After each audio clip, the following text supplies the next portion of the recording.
प्यारे सदगुरुदेव भगवान के गोरे चरणारविंद में दंडवत प्रणाम। गुरुदेव, मेरी भक्ति में कुछ समय से कुछ कठिनाइयां आ रही हैं, जिसका कारण मेरे ससुर जी हैं। नहीं, कारण श्री हरिवंश बनम, यही गलती हो रही। देखो, सबसे यही गलती हो रही।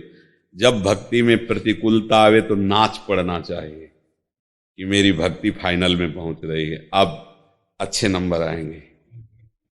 जब तक भक्ति में अनुकूलता आए तो डरना चाहिए, कहीं मैं फंस न जाऊं, कहीं मैं भ्रष्ट न हो जाऊं। और जब प्रतिकूलता है तो प्रतिकूलता में कौन फंसता है? दुख में कोई फंसता है क्या? विपत्ति में कोई फंसता है क्या? भागना चाहता है, उसको सिर्फ थोड़ी राग करेगा। अब वो दुख किसी न किसी व्यक्ति का आश्रय लेकर आएगा। जैसे मीरा जी के देवरई घरई में इतना भारी विरोध, अरे पढ़ के चरित्र, नरसिंह जी की भाभी, इतना प्रहलाद जी के बाप ही हिरण्य घरई में विरोध। कारण किसी व्यक्ति को नहीं मानना चाहिए, तभी उपासना बनेगी। हमारे भगवान हमको सहनशीलता प्रदान करने के लिए, हमारी भक्ति का रंग लाने के लिए प्रतिकूलता दे रहे हैं। अगर ये बात नहीं मानोगे तो तुम्हें परमार्थ से वही प्रतिकूलता भ्रष्ट कर देगी, और बात मान जाओगे तो प्रतिकूलता परमार्थ से उठा देगी। परमार्थ में ऐसी ऊंचाई पर कि कोई भी प्रतिकूलता आपको छू नहीं पाएगी।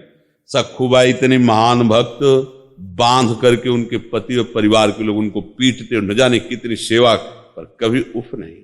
भगवान की भक्ति में कभी ऐसा नहीं कि मैं तुम्हारी भक्ति करती हूं और देखो तो भगवान सखुबाई बन करके पिटने के लिए बन गए, सखुबाई को छोड़ दिया, जाओ सब कर ले जाओ।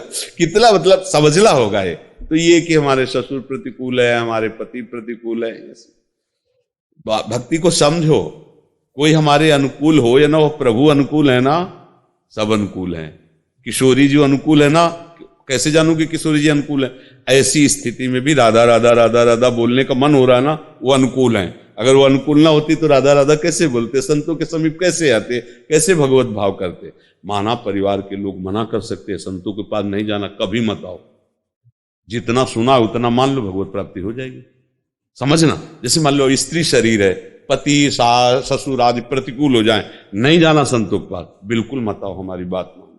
वहीं से गुरु भाव रखते हुए जो सुना उसको आचरण में उतार लो, भगवत प्राप्ति हो जाएगी। जरूरी है सामने आकर के झगड़ा पैदा करो? भाई संत तो भगवान के स्वरूप माने जाते हैं ना, तो उनके वचन मान लो, तो वहीं तुम्हें सब कुछ अनुभव होने लगेगा। अब ऐसा कोई आचरण न करे, मुझे लगता है, जिससे गुरु को गाली मिले और उपासना छूटे। ऐसी कोई उद्दंडता किसी भी उपासक या उपासिका को नहीं करनी चाहिए।